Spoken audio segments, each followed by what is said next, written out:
नमस्कार, द जनपद न्यूज पर आपका स्वागत है। आपके साथ मैं हूं आदर्श झा। देखिए, देश में इन दिनों एक खबर को लेकर बहुत चर्चा है, क्योंकि वो खबर हमारी आस्था से जुड़ी हुई है, वो खबर हमारे विश्वास से जुड़ी हुई है और उस खबर के सीधे मायने जुड़ते हैं हम लोगों से। यानी कि हम बात कर रहे हैं राम मंदिर की, अयोध्या की। एक विवाद शुरू हुआ राम मंदिर अयोध्या को लेकर, चंदे का विवाद। चंदे को विवाद को लेकर बहुत सारी बातें निकलकर सामने आना शुरू हुई। आरोप प्रत्यारोप का एक दौर शुरू हुआ। मुख्यमंत्री योगी आदित्यनाथ सामने आते हैं, 15 दिन मांगते हैं, एसआईटी को जांच दी जाती है। लेकिन सवाल बड़ा ये है, जो आरोप लग रहे हैं, हालांकि अब एसआईटी ने अपनी एक प्रारंभिक जांच रिपोर्ट 6 दिन के बाद सौंप दी है। बहुत सारी उसमें बातें कही गई हैं और बहुत सारे सुझाव दिए गए हैं। क्या इस पूरी परिस्थिति को सुधारने के लिए एसआईटी के सुझावों का इंतजार किया जा रहा था? ये कदम पहले भी उठाए जा सकते थे। इस तरह की तमाम अहम बातें हैं जिसको लेकर हम आज कई सवाल खड़े कर रहे हैं और उन सवालों के जवाब तलाशने की कोशिश करेंगे। इस पर बात करने के लिए हमारे साथ वरिष्ठ पत्रकार सुनील शुक्ल जी जुड़ गए हैं। सीधा उनका रुख करते हैं। सुनील सर, बहुत स्वागत है आपका द जनपद न्यूज पर। सबसे पहले सर, मैं ये समझना चाहूंगा आपसे, ये पूरा मामला है क्या? चंदा विवाद, इस पर केवल राजनीति हो रही है? वाकई आरोपों के पीछे कुछ सच्चाई भी है?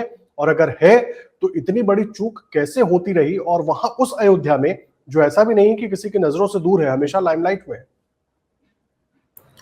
धन्यवाद आदर्श जी। पहले तो इसको चंदा कहना बहुत उचित नहीं है जी। चंदा आप किसी की मदद के लिए करते हैं, किसी विशेष प्रयोजन के लिए करते हैं, करुणा के भाव से करते हैं, दया के भाव से करते हैं, सहयोग के भाव से करते हैं। लेकिन ये चंदा नहीं है, यह चढ़ावा इसको हम आप कहते हैं उत्तरी भारत में। यानी कि जब आप अपने किसी अभिष्ट के लिए, देवता के लिए, आदिशक्ति के लिए जब आप कुछ अर्पित करते हैं तो वह एक चढ़ावा उस अपने पूज्य देव के प्रति एक तरह का समर्पण है, आर्थिक समर्पण है। तो वह चंदे से बड़ी चीज है। रही बात जो राम मंदिर में जो ये चढ़ावे में घपले की बात कही जा रही है, अब यह बात तो प्रबंधकों ने भी स्वीकार कर लिया है कि उसमें गड़बड़ियां हुई है। जो चढ़ावा चढ़ाया गया श्रद्धालुओं के द्वारा, उसमें गड़बड़ी हुई, उसमें चोरी हुई, उसको कुछ लोग अपने निजी उपयोग में लेके चले गए। ये बात तो प्रबंधन ने स्वीकार कर लिया, मैंने ट्रस्ट ने स्वीकार कर लिया। आप जो ट्रस्ट के एक महत्वपूर्ण सदस्य हैं और मंदिर निर्माण समिति के संयोजक रहे हैं नृपेंद्र मिश्रा जी, उन्होंने कहा कि चोरी नहीं है, डकैती है और इस पर लापरवाही बरती गई है। एसआईटी जो जांच के जो बनाई गई, उस एसआईटी ने भी स्वीकार किया है कि पैसे में घपले किए गए हैं, उसमें अनियमितता हुई है और चोरी की गई है।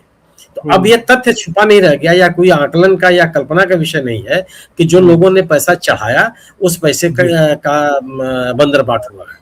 वो लोगों के निजी हाथों में गया और लोग उस पैसे में से एक चोरी किए हुए हैं। लेकिन सवाल इसी में जोड़ देता हूँ। सवाल सबसे बड़ा ये है कि जो बात आप कह रहे हैं, और जाहिर सी बात है इसी को लेकर तमाम आरोप लग भी रहे हैं और इसी को लेकर समझना होगा, इसीलिए मैं इसमें सवाल जोड़ रहा हूँ कि जो बात आप कह रहे हैं वो बिल्कुल सही है। लेकिन इतना बड़ा घालमेल अयोध्या जैसी जगह पर राम मंदिर में होता कैसे रहा? और ऐसा नहीं है कि अयोध्या एक ट्रस्ट है और सब कुछ सिर्फ केवल ट्रस्ट निगरानी कर रहा है, राज्य सरकार की भी निगरानी है, राज्य सरकार का भी लगभग दखल उतना ही है, केंद्र सरकार का भी दखल उतना ही है, क्योंकि केंद्र में भी बीजेपी है, राज्य में भी बीजेपी है। और राम मंदिर उनके लिए एक बड़े एजेंडे, बड़े सपने के जैसा था, और उसकी देखरेख, उसको और आगे बढ़ाना और उसके जरिए ज्यादा लोगों तक पहुंचना, इन दोनों का ही एजेंडा है। फिर इतना बड़ा घालमेल होता रहा और किसी को कानो कान भनक तक नहीं लगी। सवाल इस पर उठते हैं। इसीलिए तो कहा जा रहा है ना कि जो घालमेल हुआ है वह ऐसा नहीं है कि बिना किसी की जानकारी में हुआ। ये बात स्वीकार नहीं की जा सकती है कि जो ट्रस्ट के सर्वोच्च प्रबंधन में लोग हैं उनकी गैर जानकारी क्यों, इसीलिए इस बात की आशंका व्यक्त की जा रही है, क्योंकि संभव नहीं है वो। और ये भी कहा जा रहा है कि जिन लोगों के ऊपर इस घपले को करने का आरोप लगाया जा रहा है वह लोग प्रबंधन से जुड़े हुए महत्वपूर्ण व्यक्तियों के नजदीकी लोगों में से, वहां कोई बाहरी व्यक्ति तैनात नहीं है। ऐसा कोई व्यक्ति वहां नहीं है जो प्रबंधन की गैर जानकारी में हो किसी काम के लिए, चाहे वो पूजा पाठ के लिए हो, चाहे साफ सफाई के लिए हो, चाहे रख रखाव के लिए हो, चाहे वो जो चाहा जा रहा था उसकी गिनती के लिए हो। कोई ऐसा व्यक्ति नहीं है जो ट्रस्ट के सदस्यों के जानकारी के बगैर है या किसी अन्य एजेंसी के माध्यम से चलाया। ये कहा गया है क्योंकि स्टेट बैंक ऑफ इंडिया को जो चढ़ावा चल रहा था उसकी गिनती के लिए की जिम्मेदारी सौंपी गई थी। लेकिन ऐसा थोड़ा था कि जो स्टेट बैंक अपने मनमर्जी से जिसको चाहता वहां रख लेता। उससे भी आउटसोर्सिंग की, और आउटसोर्सिंग करने में उन्हीं लोगों को जिम्मेदारी सौंपी गई जिसको स्टेट प्रबंधन के लोग चाहते थे, वो लोग रखे गए। तो ये तो संभव ही नहीं है कि इसकी जानकारी किसी को ना हो और ट्रस्ट के लोग इसको जानते ना हो। जहां तक राज्य सरकार की बात आप कर रहे हैं, निश्चित रूप से राज्य सरकार के कई अधिकारी, अयोध्या जिला प्रशासन के कई वरिष्ठतम अधिकारी, जिलाधिकारी और मंडलायुक्त, वो पदेन ट्रस्ट के सदस्य हैं, वो भी नहीं कर सकते हैं। अपर मुख्य सचिव गृह और मुख्यमंत्री उत्तर प्रदेश के अपर मुख्य सचिव, निजी मुख्य सचिव, वो जो आज इस समय एक ही व्यक्ति हैं, वो भी ट्रस्ट के सदस्य हैं। केंद्र सरकार की ओर से आप याद कीजिए कि जिनको अभी बनाया गया है सीबीएसई बोर्ड का चेयरमैन, वो मेंबर रहे, अभट्ट है वो इस कंट्रोवर्सी के बाद। ज्ञानेश कुमार जो मुख्य निर्वाचन आयुक्त है, वह ट्रस्टी रहे हैं, और भी इस कंट्रोवर्सी के बाद उनका नाम वहां से हटा है। तो केंद्र के भी लोग रहे हैं। तो ये तो आपका कहना बिल्कुल सही है कि ये केवल कोई बाहर के लोग या कहीं से आकर के उसमें से घपला कर गए, ये संभव नहीं है। इसीलिए जो ट्रस्ट प्रबंधन में सबसे प्रमुख लोग हैं, उनके ऊपर उंगलियां उठ रही हैं, उनसे पूछताछ की जा रही है। लेकिन सवाल यह है कि जो लोग हैं जिनके ऊपर उंगलियां उठ रही हैं, क्या उनके खिलाफ कार्रवाई होगी? ये बड़ा सवाल है। और इसलिए सवाल पूछा जा रहा है कि एसआईटी गठित करने के बावजूद एफआईआर नहीं दर्ज हुआ। एसआईटी ने जो रिपोर्ट सौंपी है सर, उसमें तो एसआईटी कह रही है कि इस पर एफआईआर होनी चाहिए, लेकिन एफआईआर अभी तक की नहीं गई। नहीं, ये आदर्श जी, एसआईटी का गठन एफआईआर के बाद होना चाहिए। एसआईटी का लोकल स्टैंडर्ड क्या है? नियम जो भारतीय दंड संहिता है, चाहे भारतीय न्याय संहिता है, उसमें एसआईटी का कौन सा प्राविधान है? ये तो एक एडमिनिस्ट्रेटिव कार्रवाई है। क्या ये सिविल मामला है? ये तो आपराधिक मामला है। आपराधिक मामले में जांच करने का जो मैंडेट है किसके पास है? पुलिस के पास है। जो आपराधिक मामलों की जांच करने की एजेंसियां हैं उनके पास है, किसी के पास। या ट्रस्ट ने राज्य सरकार से अनुरोध किया, जो कहा जा रहा है, और राज्य सरकार ने एक एसआईटी बना दी। और एसआईटी में भी कौन लोग रखे गए? जो सिविल सेवा के अधिकारी हैं, मतलब प्रशासनिक सेवा के अधिकारी हैं, उनको आपराधिक मामलों की जांच करने का क्या मैंडेट है, क्या जानकारी है, कौन सा प्रशिक्षण उनके पास है? एक मंडलायुक्त के पास किसी आपराधिक मामले की जांच का क्या तरीका मालूम है उसको? जो 3 सदस्यीय एसआईटी बनाई गई, उस एसआईटी में 2 प्रशासनिक अधिकारी हैं, आईएएस अधिकारी हैं, और एक आईपीएस अधिकारी हैं। क्या जांच करेंगे? तो एसआईटी ठीक है, जांच कीजिए आप, मैं उस पर सवाल नहीं उठा रहा, लेकिन पहले तो आपराधिक मुकदमा दर्ज कीजिए। अन्यथा बिना जांच के और एसआईटी के जांच का दायरा निर्धारित किया, मजिस्ट्रेटी जांच होती है, इससे इनकार नहीं कर सकते आप। लेकिन सवाल है कि मजिस्ट्रेटी जांच आपराधिक मामलों की थोड़ी होती है। आपराधिक मामलों में जब जांच होती है तो पुलिस के सहयोगी होते हैं जी। ये उसमें पुलिस की भूमिका भी जांच की जाती है, पर पूरे परिप्रेक्ष्य की जांच की जाती है। तो एक ऐसा मामला जिसे कम से कम प्राथमिकी तो दर्ज हो, उसके बाद तो आप जांच कराएंगे, तो अभी तक प्राथमिकी दर्ज नहीं हो। यही सवाल है सर, यही मैं पूछना भी चाह रहा हूँ। देखिए, बड़ा अहम है इस सवाल को समझना, क्योंकि जनता के मन में भी यही सवाल है। अब राम भक्त केवल किसी एक पार्टी के नहीं हो सकते, देश भर में, दुनिया भर में राम भक्त है। सारे राम भक्तों के मन में भी ये सवाल है। उनके जो वहां गए, जिन्होंने वहां चढ़ावा चढ़ाया, जिन्होंने नहीं भी चढ़ाया, वो भी जानना चाहते हैं कि आखिर वहां पर ऐसा क्यों हो रहा है, और हो रहा है तो उसका जिम्मेदार आखिर कौन? मेरा बड़ा सीधा सवाल है। उत्तर प्रदेश की राजनीति को बहुत करीब से आप देखते रहे हैं और हम सब तक, पूरी दुनिया तक पहुंचाते रहे हैं। एफआईआर क्यों नहीं हुई? और अगर ऐसा वहां पर हो रहा था तो क्या खानोखार राज्य प्रशासन तक ये खबर नहीं पहुंच रही थी, या नहीं पहुंची, या इसको इतना सधे हुए तरीके से किया गया कि सब कुछ ढका छिपा हुआ था? फिर इस पर लोग बातचीत करते हैं, फिर विपक्ष के नेता इस पर सवाल उठाते हैं, अखिलेश यादव सवाल उठाते हैं, संजय सिंह सवाल उठाते हैं। वो जब एफआईआर की बात करते हैं तो बातों ही बातों में योगी आदित्यनाथ कांग्रेस का जिक्र कर देते हैं कि भाई, कांग्रेस जो राम मंदिर चाहती ही नहीं थी, जो उसके अस्तित्व पर सवाल उठा रही थी, वो सवाल उठा रही है। उनका भाषण है अभी 4-5 दिन पहले का, आपने सुना होगा, वो सवाल उठा रही है, जहां पर उन्होंने कहा था कि 15 दिन इंतजार कीजिए, मतलब एसआईटी की जांच रिपोर्ट हो जाने दीजिए। तो ये तमाम चीजें इस तरीके से अगर आगे बढ़ेंगी तो सबके मन में सवाल होंगे, और सवाल यही कि जिम्मेदार कौन? विपक्ष को आप चुप करा सकते हैं, विपक्ष पर आप आरोप लगा सकते हैं, जनता को कब तक चुप कराएंगे? नहीं, इसको आप किसी को भी आप चुप नहीं करा सकते हैं। ये बड़ा विषय हो गया, बहुत व्यापक विषय हो गया है, ये सबकी जानकारी में है और सब लोग जानना चाहते हैं। सवाल यह है कि अगर कांग्रेस के लोगों ने मंदिर नहीं बनने दिया, मान लीजिए कि जो बीजेपी का आरोप है, तो क्या जिन लोगों ने मंदिर बनाने का श्रेय जो ले रहे हैं, उनको चढ़ावे में घपले करने का भी अधिकार है? क्या लोगों की भावनाओं के साथ खिलवाड़ करने का अधिकार है? जो लोग मंदिर बनाने का दावा कर रहे हैं, मंदिर तो माननीय सर्वोच्च न्यायालय के आदेश से बना। मान लीजिए किसका कोई राजनीतिक लाभ लेना चाहता है, तो क्या उसको इस बात की छूट होगी कि किसी तरह की अनियमितताएं होती रहे, इसमें कोई सवाल नहीं उठाएगा। सवाल तो इस मंदिर के निर्माण के लिए जमीन खरीद की जब प्रक्रिया शुरू हुई तब से लगाए जा रहे हैं कि जमीनें जो सस्ती थी उनको महंगी कीमत पर खरीदी गई, क्योंकि चंदे की धनराशि थी और उसमें लोगों ने बंदरबाट किया। बाकायदे आम आदमी पार्टी के सांसद ने आरोप लगाया है, कोई राह चलते किसी ने आरोप नहीं लगाया। उन आरोपों के बारे में कौन सी जांच की गई, आज तक तथ्य सामने नहीं रखे गए। आज जो ये चढ़ावे वाली बात कही जा रही है, ये भी ट्रस्ट के लोगों ने तो इसको सार्वजनिक नहीं किया। ट्रस्ट के लोग, आप याद कीजिए, जो नृपेंद्र मिश्रा जी आज कह रहे हैं कि चोरी नहीं डकैती है, शुरुआती दिनों में उन्होंने क्या कहा, नहीं कोई घपला नहीं हुआ। और चंपक राय जी जिनके ऊपर ये आरोप लगाया जा रहा है, उन्होंने क्या कहा था कि जब शिकायतें मिली थी उसका जांच करा ली गई, सब ठीक ठाक है। उन्होंने भी तो यही बयान दिया। क्या ट्रस्ट के लोगों ने इस बात की जानकारी सार्वजनिक करने की कोशिश की या राज्य सरकार को दी अपने स्तर पर कि घपले हो रहे हैं और जो खामियां हैं उसको दूर की जानी चाहिए, या जो लोग दोषी उनके खिलाफ कार्रवाई की जानी चाहिए? नहीं दी उन्होंने। ये तो सबसे पहले इसकी शिकायतें आई विपक्षी दलों की ओर से। क्या अखिलेश यादव अगर ये आरोप न लगाए होते तो क्या यह सार्वजनिक रूप से इसकी जानकारी हो पाती? क्या सब लोग लिपापोती कर रहे थे? विनय कटियार ने जब इससे बात कही तब यह चीजें सार्वजनिक रूप से आई, अन्यथा कौन इसको स्वीकार कर रहा था? ट्रस्ट के लोग कब स्वीकार कर रहे थे? और जब यह बातें सामने आई तब ऐसे तमाम लोग माने निजी रूप से और संगठन के लोग सामने आ रहे हैं जिनका यह कहना है कि उन्होंने आभूषण दान किए थे, उस आभूषण के दान से संबंधित कोई भी रसीद, कोई भी चीज उनको प्राप्त नहीं हुई। अब ये भी बातें कही जा रही हैं। तो ये केवल नगद जो चढ़ावा था, केवल नगद धनराशि में ही हेर फेर का सवाल नहीं है। इसमें जो आभूषण चढ़ाए गए हैं, जो चांदी के या सोने के ईंटें दान की गई हैं, उनके घपले की बात कही जा रही है। यह तो पूरी तरह से पारदर्शी तरीके से चीजें सामने रखी जानी चाहिए। सिंधी समाज की तरफ से ये सवाल उठाया गया था सोने चांदी की ईंटों को लेकर, जो बात आप कह रहे हैं उसी में मैं जोड़ देता हूं। लेकिन मेरा बड़ा सीधा सवाल है सर, जिम्मेदार कौन है? अगर इतनी बड़ी बात सामने आती है तो क्यों दबाने छुपाने की कोशिश हो रही है? आप तो मेरे से बेहतर बहुत अच्छे तरीके से इस पूरी प्रक्रिया को जानते हैं।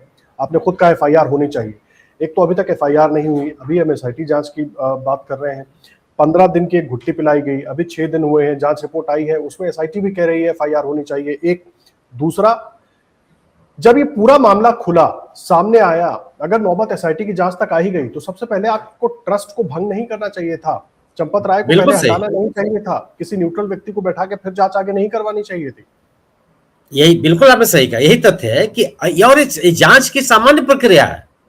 अगर आप किसी के खिलाफ जांच शुरू करते हैं, महत्वपूर्ण पद पर बैठे व्यक्ति के खिलाफ कोई जांच होती है, भले प्रशासनिक जांच हो, भले विभागीय जांच हो, पहले उस व्यक्ति को पद से हटा दिया जाता है कि वह जांच को प्रभावित न करे। यही नियम तो यहां भी लागू होता है।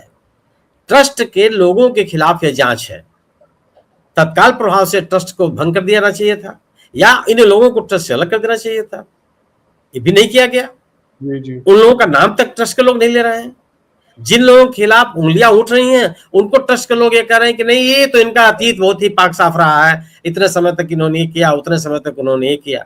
उस पर तो चर्चा करने के लिए भी आप तैयार नहीं है। सवाल है किसी भी व्यक्ति को किसी तरह की छूट मिलनी चाहिए और क्यों दी जानी चाहिए? जांच हो, ये करोड़ों रुपए के घपले का मामला है और यह सामान्य रुपया पैसा नहीं है। यह वह पैसा है जिसको लोगों ने आस्थावश दान किया, आस्थावश चढ़ावा चढ़ाया अपने देव के लिए। यह लोगों की आस्था का भी सवाल है। तो यह तो बहुत ही, लेकिन आप देखिए ना कि इस चंदे की या के घपले का ये कोई पहला आरोप नहीं है। राम जन्मभूमि आंदोलन जब चल रहा था उस समय भी चंदे में हेर फेर के आरोप लगे थे, किसी ने कोई ध्यान नहीं दिया। अब आते आते ये जो चढ़ावा चल रहा था, रोज चढ़ता, उसमें घपले के आरोप लगने लगे। इसको भी स्वीकार करने के लिए कोई तैयार नहीं हुआ। कैसे जांच करेंगे? कौन लोग जिम्मेदार हैं? क्यों नहीं ऐसी फुल प्रूफ व्यवस्था की गई जिसके कारण से इस तरह की गड़बड़ियां ना हो? अब इसकी जवाबदेही तो तय होनी चाहिए ना। कोई नहीं बोल रहा। एक आप और मुख्यमंत्री जी कह रहे हैं कि इसमें कोई बयानबाजी नहीं होनी चाहिए। अरे भाई, बिल्कुल बयानबाजी नहीं होगी।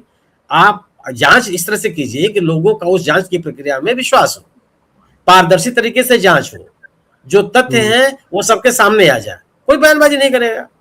बयानबाजी तो केवल इसीलिए किए जा रहे हैं कि बयान देने के लिए या बात करने के लिए मौका दिया जा रहा है। अगर साफ गोई तरीके से, पारदर्शी तरीके से, जिम्मेदारी पूर्वक इस पूरे मामले की जांच की जा रही होती, लोगों को उस जांच में विश्वास होता, स्वाभाविक सी बात है कि लोग किसी हर तरह की बयानबाजी से बचते, लेकिन वो नहीं हो रहा। और ये जो जांच की प्रक्रिया चल रही है, तमाम लोगों के मन में इस बात का संदेह है कि जो लोग इसके लिए जिम्मेदार हैं उनको बचाने की कोशिश की जा रही है। कुछ हो सकता है कुछ लोग इसके लिए उनकी गिरफ्तारियां हो जाए, कुछ कार्रवाई हो जाए। नहीं, लेकिन इसमें एक सवाल, एक बात, जो बात आप कह रहे हैं ना, जो लोग जिम्मेदार हैं उनके खिलाफ भी कार्रवाई होनी चाहिए, इसमें बड़ा सिलेक्टिव अप्रोच विपक्ष का भी दिख रहा है। देखिए, विपक्ष के कुछ बयान है, मैं बिल्कुल इस बात के खिलाफ हूं कि विपक्ष को बयानबाजी नहीं करनी चाहिए, जमकर करनी चाहिए, जनता से जुड़ा मुद्दा है, खूब उठाना चाहिए। लेकिन एक सिलेक्टिव बयानबाजी, कुछ हिस्से मैंने ऐसे देखे कि भाई कोई व्यक्ति है, वो किसी का करीबी है इसलिए उसको बचाया जा रहा है। या तो आप खुल के उस बात को बोलिए, जनता के सामने अगर बात रख रहे हैं तो पूरी तरीके से रखिए, अगर आप इस तरह के आरोप लगा रहे हैं, या फिर आप सीधा मांग कीजिए कि कड़ी कार्रवाई हो। सबसे पहले विपक्ष भी इस पर अड़ सकता था कि भाई आप ट्रस्ट को भंग कीजिए, चंपत राय को हटाइए, वो ट्रस्टी है, उसके बाद कोई न्यूट्रल व्यवस्था बनाइए, जांच करवाइए, सच सामने लाइए। इसको लेकर बजाय सीधा सिर्फ राजनीतिक एक तरीके से, मतलब पॉलिटिकल इमेज डिमीन करने की कोशिश हो रही है। ये मुझे ज्यादा बयानबाजी लग रही। बाकी आप अपना अनुभव बताइए। नहीं, आदर्श लोग नाम ले रहे हैं, चंपक राय का नाम ले रहे हैं, अनिल मिश्रा का नाम ले रहे हैं, गोपाल राव का नाम ले रहे हैं, ये जो ट्रस्टी हैं इनका नाम ले रहे हैं विपक्ष के लोग। या जो भी आरोप, जो 3 शिकायतें प्राप्त हुई हैं दिया लोगों ने अयोध्या थाने में, उन लोग भी इनका नाम ले रहे हैं। और चूंकि सवाल इस बात का है कि चंपक राय मंदिर के व्यवस्था के लिए जिम्मेदार व्यक्ति हैं, जो रख रखाव है, जो चंदे का विवरण है, चंदे को जमा करना है, चंदे की गिनती करना है, चढ़ावे की गिनती करना है, उसके लिए चंपक राय जिम्मेदार है। ये ट्रस्ट की व्यवस्था कहती है, सभी लोग इस बात को कह रहे हैं। इसीलिए लोग उनको बचाने के लिए ये जरूर कहा जा रहा है कि जो लोग ट्रस्ट के लोग हैं कि चंपक राय जी का जीवन बड़ा पाक साफ रहा है, बड़े लंबे समय तक संघ के प्रचारक रहे हैं, बड़ा उन्होंने त्याग किया होगा, मुझे इसकी जानकारी नहीं है। लेकिन एक ऐसा प्रकरण आया, इस प्रकरण में उनका नाम आ रहा है, तो वाकई वो किसी भी जांच की कोई आंच उस तक पहुंच रही है या नहीं पहुंच रही है, ये तो जांच करने वाली इकाइयों को बताना चाहिए। यह जो बात कही जा रही है कि उन जो लोग रुपए जो चढ़ावे की गिनती कर रहे थे, वो लोग चंपक राय साहब के जानकारी के लोग थे, उनके कहने पर उनकी तैनातियां की गई थी। ये तथ्य तो साफ होने चाहिए। यह बात कही जा रही है कि जो लोग पैसे की गिनती में लगे हुए थे, चढ़ावे की गिनती में लगे हुए थे, उनकी आर्थिक स्थितियां पिछले जब से वो इस कार्य में लगे हैं तब से बदलने लगी है, तो उनके आय का स्रोत की भी जानकारी होनी चाहिए। इस तरह की कमियां क्यों हो गई, क्यों इस तरह घपले हो गए, और कान किसी को खबर नहीं हुई, और जब इसके जानकारी मिली, आरोप लगाए गए, तो उस पर लिपापोती की कोशिश की गई। ये बात उठ रही है ना। तो सिलेक्टिव बयान नहीं है, बयान बिल्कुल नाम लेके कर रहे हैं, उन लोगों का नाम ले रहे हैं जिनके ऊपर यह जिम्मेदारी बनती है। ठीक है। देखिए, एक सवाल मेरे मन में आ रहा है, मैं बड़ा, क्योंकि आप लोग दिल्ली हो, उत्तर प्रदेश हो, सबकी राजनीति पर आप लोगों की बड़ी पैनी नजर रहती है और बहुत लंबा अनुभव है। जितना दिल के करीब राम मंदिर था, जितना राम मंदिर को बड़ा इशू जब राम मंदिर बना, उसके बाद जनता के बीच बड़ा बनाकर ले जाने की और कोशिश हुई ताकि उसका सियासी फायदा मिल सके। अब जब ये एक बड़ा विवाद, और ऐसा विवाद जो बेहद निराशाजनक है सभी राम भक्तों के लिए, सामने आता है, तो दिल्ली से लेकर लखनऊ तक उस तरह का मुखरपन, जो मुखर होना चाहिए बीजेपी के नेताओं को, केंद्र के नेताओं को, राज्य के नेताओं को, राज्य के मंत्रियों को, केंद्र के मंत्रियों को, उस तरीके से मुखर नहीं दिख रहे हैं, उस तरीके से कड़े बयान नहीं दिख रहे हैं।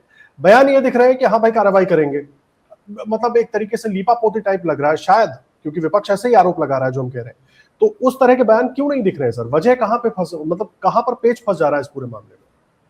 नहीं, बीजेपी के लोग तो बयान नहीं देंगे, क्योंकि यह जितना मामला गर्म होगा, जितनी इस पे बयानबाजी होगी, लोगों के बीच में, या जितनी बात इस घटना को लेकर के संशय बढ़ेगा, तो बीजेपी को राजनीतिक नुकसान होगा। जो 2027 अभी सामने है, 2027 सामने है, तो वो उसका नुकसान होगा बीजेपी को। इसलिए बीजेपी बहुत आक्रामक तरीके से इस विषय बात नहीं करेगी, ये तो उम्मीद उससे नहीं की जा सकती। लेकिन ये जरूर है कि विपक्ष तो बोलता रहेगा। अखिलेश यादव लगातार बोल रहे हैं, संजय सिंह लगातार बोल रहे हैं, वहां के जो स्थानीय समाजवादी पार्टी के नेता पवन पांडे हैं वो लगातार बोल रहे हैं, यूथ कांग्रेस के कोई पदाधिकारी हैं, क्या उनका नाम है, भूल रहा हूँ, शैलेंद्र दुबे या कुछ नाम, वो लगातार बोल रहे हैं, कांग्रेस के लोग बोल रहे हैं, अजय राय बोल रहे हैं, ये तो बोलते रहेंगे, वो नहीं चुप होने वाले हैं। लेकिन मेरे मन में अभी भी संदेह है कि इस घटना से जो भारतीय जनता पार्टी का जो समर्थक वर्ग है, क्या उसमें वह पार्टी को छोड़ेगा कि नहीं छोड़ेगा। यह जरूर है कि जो एकदम पूरी तरह से प्रतिबद्ध मतदाता नहीं है बीजेपी का, उसके मन में तो ढेर सारी नाराजगियां होगी कि जो भगवान श्री राम के आस्थावश अयोध्या में गया, उसने दान किया, उसने अपने चढ़ावा चढ़ाए और उसमें उसे घपले की जानकारी मिल रही है। लेकिन भारतीय जनता पार्टी का, जिसको हम आप कोर वोटर कहते हैं, उसके में इस घपले की वजह से कोई नाराजगी होगी, इसमें मुझे संदेह लगता है। इसलिए मुझे लगता है कि विश्व हिंदू परिषद के चंदे में, राम जन्मभूमि आंदोलन के चंदे में ये लगातार आरोप लगते रहे, लेकिन कभी कोई हलचल मुझे दिखाई नहीं पड़ी। जमीन को लेकर के भी आरोप लगे तो स्थानीय नागरिकों में इस बात की नाराजगी हुई, उसका राजनीतिक दुष्परिणाम भारतीय जनता पार्टी को 2024 के चुनाव में भुगतना पड़ा, वो स्थितियां सामने आई। लेकिन 2022 का जो चुनाव हुआ था लोक विधानसभा का, उसमें उस तरह का नुकसान नहीं हुए। लेकिन यह राजनीतिक मुद्दा बनेगा, और कम से कम मेरा अपना मानना है कि जो प्रतिबद्ध मतदाता नहीं है बीजेपी के, उनके ऊपर असर पड़ेगा, वह उनके मन में निराशा पैदा होगी, और यह संभव है कि वह बीजेपी का साथ छोड़ दें और किसी विकल्प की तलाश करने लगे। इसी खतरे का एहसास है बीजेपी को, इसीलिए भारतीय जनता पार्टी इस विषय पर बहुत मुखर नहीं है। वह जो इसके लिए जिम्मेदार लोग हैं उनका नाम नहीं लेना चाहेगी, वह कोशिश ये करेगी कि यह किसी तरह से मामला रफा दफा हो जाए, जो कि जिसकी संभावना दिखाई नहीं पड़ती है। अगर रफा दफा न करना होता तो अब तक प्राथमिकी दर्ज कर दी गई होती। अब तमाम मामले देखिए ना, तमाम मामले देखिए, इससे तुरंत प्राथमिकी दर्ज होती है, गिरफ्तारियां हो जाती है, तमाम कार्रवाई शुरू हो जाती है। इस मामले में बिल्कुल नहीं हो रही है। और जमीन के घोटाले में भी कोई बात नहीं की जा रही है, कोई जांच नहीं की जा रही है, किसी तरह की कोई चर्चा नहीं है। जमीन के खरीद में भी अगर घोटाला हुआ है तो वह चंदी की राशि में ही तो घोटाला है, कोई आपकी जेब का पैसा थोड़े है। वो जो लोगों ने चंदा दिया, आपको लगता है अगर ये बातचीत हम 2026 में नहीं कर रहे होते, 2024 2023 में कर रहे होते, तो शायद एक्शन कुछ और होता, क्योंकि अब सामने 2027 है। अगर इस तरीके से जो बात अभी आपने कही कि रफा दफा करने की कोशिश हो रही है, अगर कड़ा एक्शन अभी उठाया जाए तो वो तो एक तरीके से स्टैंप हो जाएगा मामला, और वो फिर 2027 में आपके सामने खड़ा हो जाएगा चुनाव के दौरान, क्योंकि विपक्ष इस मुद्दे को छोड़ेगा नहीं किसी भी तरीके से। वो तो हर मौके पर, हर चौक पर, हर चौराहे पर इस मुद्दे को उठाएगा, तो वो संकट हो जाएगा। इसीलिए रफा दफा करने की कोशिश बिल्कुल 2027 के चुनाव ध्यान में है, और यह केवल 2027 के चुनाव तक इसका असर नहीं रहेगा आदर्श जी, यह अगले लोकसभा चुनाव तक इसका असर जाएगा। भारतीय जनता पार्टी के खिलाफ एक बड़ा मुद्दा लोग बनाएंगे इसको, विपक्ष के लोग, क्योंकि मंदिर का निर्माण, मंदिर का आंदोलन भारतीय जनता पार्टी ने बहुत बड़ा मुद्दा बनाया था अपने राजनीतिक हितों के लिए। कहती भले हो रही हो कि यह उसकी आस्था का विषय है, लेकिन इस पर राजनीति भी खूब जम के की गई, और हर चुनाव में इसको मुद्दा बनाया गया। आज भी बनाया जाता है। आज भी अगर मुख्यमंत्री ये कह रहे हैं कि कांग्रेस तो मंदिर निर्माण के पक्ष में नहीं थी, समाजवादी पार्टी के लोगों ने तो राम भक्तों पे गोली चलवाई, तो गोया कि राम मंदिर का आंदोलन और राम मंदिर का निर्माण, इसका राजनीतिक लाभ तो आप लेना चाहते हैं ना जी। तो यह केवल एक चुनाव, 2 चुनाव तक ही मामला सीमित रहेगा, बिल्कुल इस बात की दूर दूर तक संभावना नहीं है। ये लंबे समय तक चलेगा, और इसको लंबे समय तक विपक्ष के लोग इसको मुद्दा बनाएंगे कि मंदिर के नाम पर, मंदिर निर्माण के नाम पर लोगों की भावनाओं को एकत्रित करने वाली पार्टी के खिलाफ इस की जो गतिविधियां रही हैं वो ये रही हैं, इस तरह की रही हैं। लोगों ने आस्था के साथ खिलवाड़, ये तरह तरह से इसका नैरेटिव बनाया जाएगा। यह आसानी से पीछे हटने वाला विषय नहीं है। इसके लोग कहते रहेंगे, राजनीतिक दल कहेंगे, सिविल सोसाइटी कहेगी, जो लोग भारतीय जनता पार्टी से असहमत लोग हैं वो कहेंगे, यह विषय जीवित रहेगा और लंबे समय तक जीवित रहेगा। ये बड़ी अहम बात आप कह रहे हैं। एक आखिरी सवाल सर, एक आखिरी चीज मैं आपसे यहाँ पर समझना चाहूंगा। 2027 सामने है, तमाम पूरा मामला खुलकर सामने आ चुका है, अभी तक कार्रवाई हुई नहीं। हम आप खुद इस पर चर्चा कर रहे हैं इसीलिए क्योंकि कार्रवाई उस तरीके से होती फिलहाल नहीं दिख रही है। एसआईटी का एक खाका तैयार किया गया है कि एसआईटी की जांच के बाद होगा। जितना बड़ा ये मामला है उतनी बड़ी कार्रवाई देखने को मिलेगी, एक, और दूसरा विपक्ष को जितनी और ज्यादा तत्परता के साथ, केवल 2027 को सामने रखकर नहीं, और ज्यादा तत्परता के साथ, क्योंकि ये केवल चुनावी मुद्दा नहीं है, आस्था से जुड़ा भी मुद्दा है। और मुझे लगता है विपक्ष के पास एक बड़ा मौका था। इस पर सियासी सवालों के अलावा भी बहुत सारे सवाल हो सकते थे जिन पर जवाब आने शायद मुश्किल हो जाते, वो सवाल भी विपक्ष उठा पाएगा। ये 2 सवाल है सर मेरे आखिरी। नहीं, विपक्ष तो उठाएगा, और विपक्ष के साथ साथ सिविल सोसाइटी भी उठाएगी, क्योंकि विपक्ष के आरोपों को, जैसे कि अभी मुख्यमंत्री जी ने खारिज करने की कोशिश की अयोध्या में, कि राजनीतिक कारणों से उठाया जा रहा है, और वो लोग तो, उनको तो नैतिक अधिकार ही नहीं है जो मंदिर का विरोध कर रहे थे। यह बात भारतीय जनता पार्टी के वरिष्ठ नेता कहेंगे। लेकिन आप विपक्षी दलों को भले टारगेट करें, समाजवादी पार्टी को, कांग्रेस को टारगेट करें, अन्य राजनीतिक दल भी इसको उठाएंगे, सिविल सोसाइटी भी इसको उठाएगी, और यह मुद्दा जल्दी बीजेपी के प्रिंट से छूटने वाला नहीं है। लोग इस बात को करते रहेंगे। जहां तक सवाल इस बात की है कि बड़ी कार्रवाई की संभावना मैं बिल्कुल नहीं देखता। जो ट्रस्ट के किसी पदाधिकारी के खिलाफ कार्रवाई होगी, इसकी संभावना मैं बिल्कुल नहीं देखता हूं। ट्रस्ट के बड़े अधिकारी के खिलाफ कार्रवाई का मतलब उतना ही बड़ा राजनीतिक मुद्दे का बन जाना। अगर आप एनडीए सरकार के कार्यकाल की शैली देखिए, तो वह इस्तीफे नहीं देते, आरोपों को स्वीकार नहीं करते, वो आरोपों के आधार पर किसी अपने नेता के खिलाफ कार्रवाई नहीं करते। वो इस कारण से जो इनकी कार्यशैली है, और ये कहते भी रहे हैं कि यहाँ आरोप लगने से इस्तीफे नहीं होते हैं, उस वजह से मैं देखता कोई बड़ी कार्रवाई नहीं होगी। हाँ, कुछ लोग जरूर इनके खिलाफ कार्रवाई होगी, और ये संदेश देने की कोशिश की जाएगी कि इस पे सरकार और ट्रस्ट के लोग कार्रवाई कर रहे हैं, और इसमें शामिल लोगों को बख्शा नहीं जाएगा, या इसी तरह का एक नैरेटिव बनाया जाएगा। लेकिन मैं इस बात की कोई संभावना नहीं देखता कि जिन लोगों के नाम आ रहे हैं, ट्रस्ट के वरिष्ठ पदाधिकारी हैं, उनमें से किसी के खिलाफ कार्रवाई होगी, इसके दूर दूर तक मुझे संभावना नजर नहीं आती। ठीक है, बड़ी अहम बात आप कह रहे हैं सुनील सर, और जाहिर सी बात है, लेकिन हम सबकी नजरें बनी रहेंगी कि कार्रवाई किस तरीके से होती है, और आगे भी सुनील सर को अपने साथ जोड़ते रहेंगे। जो भी अपडेट होगा और क्या कुछ चल रहा है वो सब जानेंगे। फिलहाल के लिए सुनील सर बहुत धन्यवाद आपका हमारे साथ जुड़ने के लिए, और हमारे दर्शकों के सामने ये पूरी बातचीत और उस घटनाक्रम पर जो कुछ चल रहा है वो विस्तार से उनको बताने के लिए बहुत धन्यवाद सर। तो सुनील शुक्ल सर को सुन रहे थे आप, और बड़ी अहम बात है, राम मंदिर चढ़ावा विवाद को लेकर जो कुछ बातें चल रही हैं, जिस तरीके से कार्रवाई हो रही है, उसको लेकर बहुत सारे सवाल उठ रहे हैं, और इसीलिए वो जवाब तलाशने की हम कोशिश कर रहे थे। आगे भी और भी खास मेहमान हमारे साथ जुड़ेंगे, अलग अलग मुद्दों पर उनकी भी राय लेंगे। आप लगातार द जनपथ न्यूज पर हमारे साथ जुड़े रहिएगा। धन्यवाद।